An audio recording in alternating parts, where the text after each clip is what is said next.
নমস্কার বন্ধুরা, আজকে এমন একটা দোকানে খোঁজ আপনাদের দেবো, বিরিয়ানির দোকানে। এত বিরিয়ানি তো আপনারা খেয়েছেন, একবার বলবো মায়ের আশীর্বাদে বিরিয়ানি খেয়ে দেখুন। এটা হচ্ছে বিশরপাড়া স্টেশনের একদম পাশে, একদম বলবো হতাশ হবেন না। আমার কথা শুনে একবার গিয়ে খেয়ে দেখুন, মাত্র 100 টাকায় বিরিয়ানি। এই হচ্ছে স্টেশন, দেখুন ট্রেন যাচ্ছে, আর এই হচ্ছে পাশেই একটা বিল্ডিং রয়েছে একদম সামনে, স্টেশন থেকে পায়ে হেঁটে মাত্র 1 মিনিট। মধ্যমগ্রামের পরে হচ্ছে নিউ ব্যারাকপুর, তারপরে হচ্ছে কিন্তু এই মায়ের আশীর্বাদ বিরিয়ানি।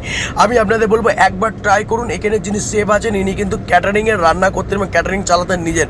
তো সে কারণে এনার রান্না করার ট্যাকটিসটাই আলাদা, বিরিয়ানিটা একটা আলাদা লেভেলে বানায়। তো আপনারা যদি খেতে চান মাত্র 100 টাকায় আনলিমিটেড বিরিয়ানি, চলে যান বিশরপাড়াতে গিয়ে জমিয়ে কষিয়ে খান। এবং দেখুন এটা বিরিয়ানির কিন্তু ওই যেটা দেয় আর কি, জাফরান টাফরান এসব দিচ্ছে বিরিয়ানিতে। তো এখানে ওটা মিক্সড করছে। তো চলুন বন্ধুরা, আপনারা আসুন, এসে একবার খান। বিরিয়ানি সবে তৈরি হচ্ছে এবং খুব সুন্দর বিরিয়ানি। এত বিরিয়ানি তো খেয়েছেন, একবার আমার কথা শুনে এসে খেয়ে যান এবং ভিডিও দেওয়ার নাম্বারে কন্ট্যাক্ট করে নিন। চলুন, টাটা সবাইকে।